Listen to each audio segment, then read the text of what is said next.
Mən səni dərman bilərdim. Sən dərdimə dərdimi qatırsan. Ya gəl yanıma, ya burax məni.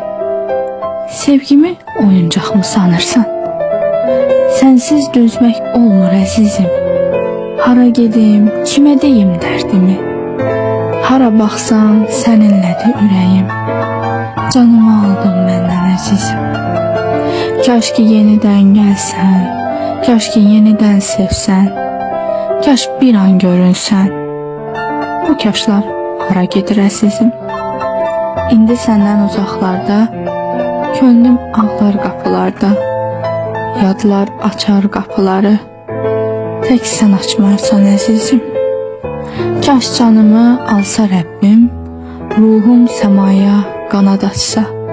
Lap ucadan baxsam geri, səni görmək nəsib olar əzizim.